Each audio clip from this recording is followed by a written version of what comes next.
नमस्कार. उत्सवप्रिया देवभूमी या पाठामध्ये आपण महाराष्ट्रातील देवदेवतांचे वर्णन पाहत आहोत. श्लोक क्रमांक 6. स्नातुं पवित्रांबसी कृष्णवेण्या द्रष्टुं तदाब्जद्वयमत्रिसूनोः अजस्रमागच्छति दूरदूरान् नृसिंहवाटीमिह यात्रीवर्गः. या श्लोकामध्ये नृसिंहवाटी यात्रीवर्गः आगच्छति. यात्रीवर्गः म्हणजे यात्रेकरू, यात्रेकरूंचे समूह यात्रीवर्गः. नृसिंहवाटीम आगच्छति. नृसिंहवाटी हे नाव आहे. नरसोबाची वाडी म्हणून हे तीर्थक्षेत्र प्रसिद्ध आहे. येथे भाविकांचे, भक्तांचे, यात्रेकरूंचे समूह अजस्रम आगच्छति नेहमीच येत असतात. कुठून येतात? दूर दूरात, दूर दूर वरून यात्रेकरू नरसोबाच्या वाडीला येत असतात. दुसऱ्या ओळीत अजस्रम अधिक आगच्छति दूर दूरात अर्धा अधिक नृसिंहवाटीम अधिक इह हा संधी. पहिल्या ओळीमध्ये स्नातुं पवित्रांबसी कृष्णवेण्या हा जो यात्रीवर्ग येतो तो कशासाठी, त्याचं कारण दिलं. हा यात्रीवर्ग येतो ते स्नातुं स्नान करण्यासाठी. कोठे? पवित्र अशा अंबसी पाण्यामध्ये. कोणाच्या?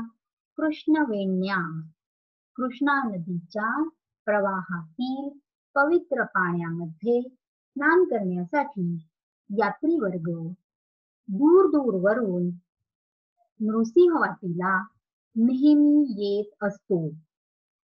एक कारण झालं. दुसरं कारण द्रष्टुं पदाब्जद्वयम अत्रिसूनोः. अत्रि ऋषींचे पुत्र सूनु,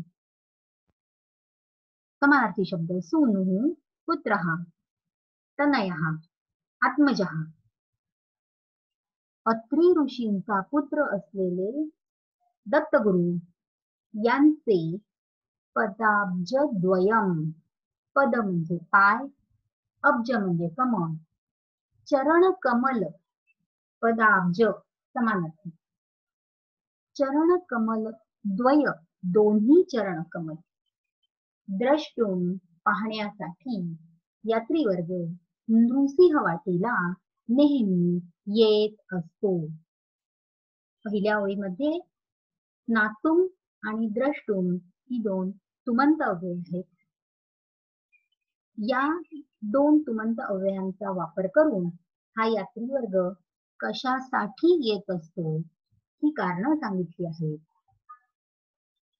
अंबसी हा शब्द पहा. अंबस या सकारांत नपुसकलिंगी शब्दाचे सप्तमीचे एकवचन. अत्रिसूनोः सूनु नुरस्व ह्रस्व उकारांत पुल्लिंगी शब्दाचे षष्ठीचे एकवचन.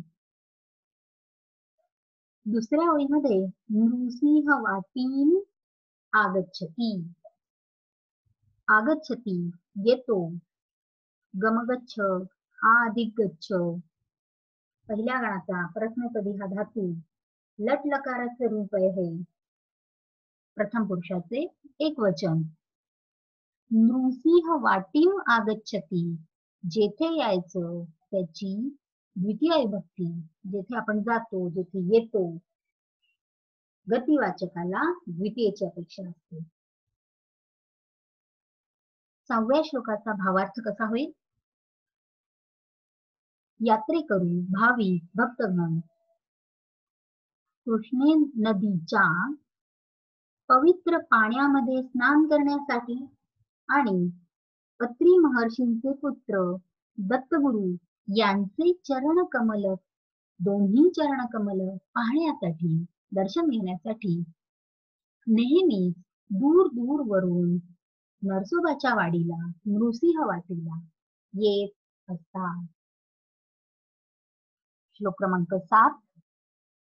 श्री त्र्यंबकेशो भृसुणेश्वरो वा यत्र क्वचित क्षेत्र महाबलेशः भीमाश्रयः शंकर नामधेयः क्वचित शिवो राजति वैद्यनाथः.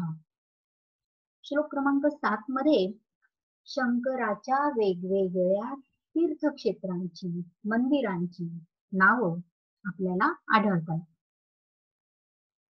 श्री त्र्यंबकेशः, त्र्यंबकेश्वर हे शंकराचे प्रसिद्ध असे देवस्थान. भृसुणेश्वर हे सुद्धा असे पवित्र असे ज्योतिर्लिंग. तर क्वचित, तर कोठे, क्षेत्र महाबलेशः, तीर्थक्षेत्र महाबळेश्वर, महाबलेश हा तिथे शंकर निवास करतो. भीमाश्रयः शंकर नामधेयः, तर भीमाशंकर हे पवित्र तीर्थक्षेत्र.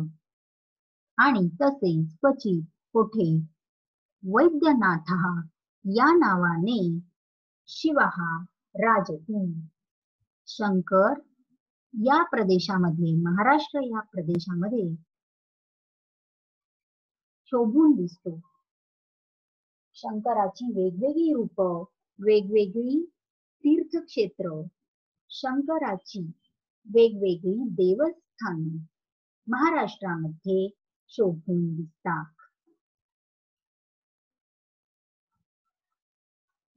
7व्या श्लोकामध्ये क्वचित अधिक शिवः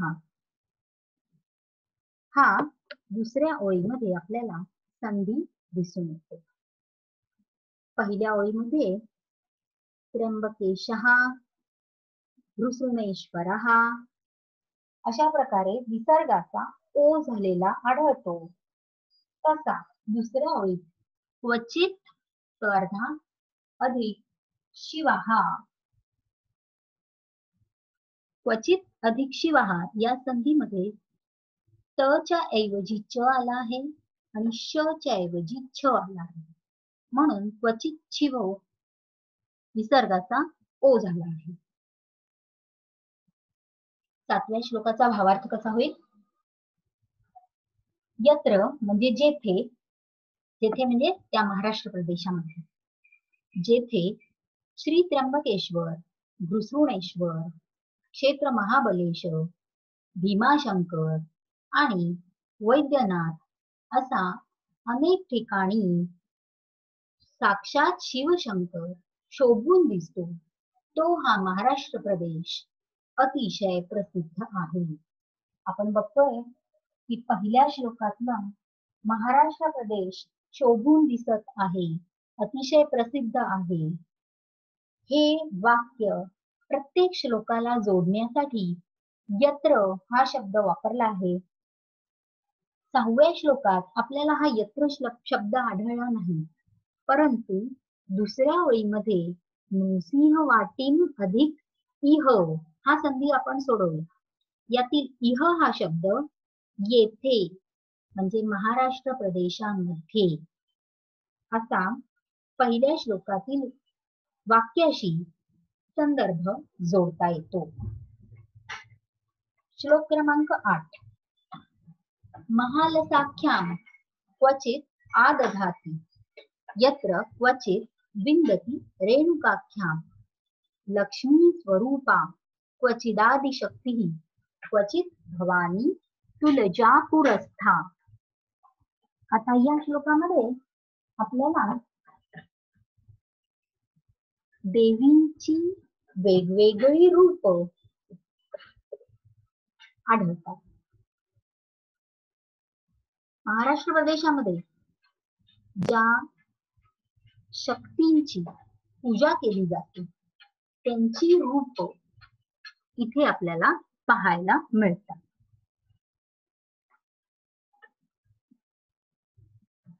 महालसाख्या, महालसा म्हणजे म्हाळसादेवी. क्वचित, कोठे महालसा या नावाने आख्या म्हणजे नाव, महालसा आख्या, महालसा हे नाव, यस्या हा सा जिचे आहे ती, महालसा हे नाव जिचे आहे ती देवी या महाराष्ट्रात आढळते. क्वचित, यत्र महाराष्ट्रामध्ये. क्वचित तर कोठे रेणुकाख्याम विंदती, त्या देवीला रेणुका हे नाव प्राप्त होते. लक्ष्मी स्वरूपा, महालक्ष्मीचे स्वरूप असलेली ही आदिशक्ती, ही श्रेष्ठ शक्ती. क्वचित कोठे तुळजापुरस्था, तुळजापुरात निवास करणारी भवानी म्हणून प्रसिद्ध आहे. बघा, एकच आदिशक्ती वेगवेगळी रूप आणि वेगवेगळी नाव धारण करते असे कवीने आपल्याला या श्लोकात सांगितले आहे. यत्र जेथे आदिशक्ती, लक्ष्मीचे स्वरूप धारण केलेली आदिशक्ती कोठे महालसा हे नाव धारण करते, तर कोठे रेणुका हे नाव प्राप्त करते, तर कोठे तुळजापुरामध्ये राहणारी भवानी देवी म्हणून ती प्रसिद्ध असते. असा हा महाराष्ट्र प्रदेश अतिशय प्रसिद्ध आहे. याप्रमाणे पहिल्या श्लोकातील ओळीला आपण हा भावार्थ जोडून घेणार. पहिल्या ओळीमध्ये 8व्या श्लोकात क्वचित अधिक आदधाती हा संधी आपल्याला दिसून येतो. क्वचित मध्ये त च्या ऐवजी द येईल आणि त्या द मध्ये पुढचा आ मिसळतो. क्वचित दादधाती असं पूर्ण होतं. तसाच दुसऱ्या ओळीमध्ये पण क्वचित अधिक आदिशक्ती, त च्या ऐवजी द आला, तो द पुढच्या आ मुळे दा मध्ये बदलला. अशा प्रकारे क्वचिदादिशक्ती असा शब्द मिळाला. विदधाती, विंदती ही रूप आपल्याला क्रियापदांची या श्लोकात आढळतात. क्वचित अधिक आदधाती, आ अधिक धा तिसऱ्या गणाचा उभयपदी धातू आहे. इथे परस्मय पदाचा लटलकार प्रथम पुरुष एकवचन. विंदती हे रूप विद धातू 6व्या गणाचा परस्मय पदी लटलकार प्रथम पुरुष एकवचनाचं रूप आहे. श्लोक क्रमांक 9. संवत्सरारंभ दिने प्रभाते सर्वे ध्वजारोपणमाद्रियन्ते वितन्वते यत्र जनाः प्रमोदात् दोलोत्सवं सद्मनि चैत्र गौर्याः. या श्लोकामध्ये आपल्याला सणांचा उल्लेख आढळतो. संवत्सरारंभ दिने, संवत्सर समानार्थी शब्द वर्ष, वर्षाच्या आरंभीच्या दिवशी, नवीन वर्षाच्या सुरुवातीच्या दिवशी, पहाटे प्रभाते सर्वजण सर्वे ध्वजारोपण आद्रियन्ते अतिशय आदराने ध्वजारोपण करतात. ही ध्वजा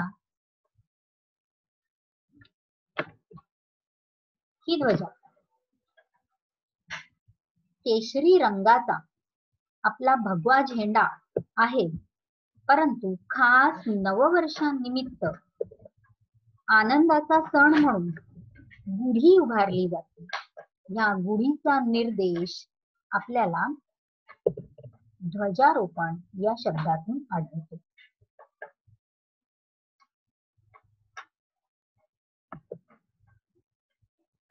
हा वर्षारंभाचा सण आहे आणि या दिवशी गुढ्या तोरणं उभारली जातात आणि आनंद साजरा केला जातो.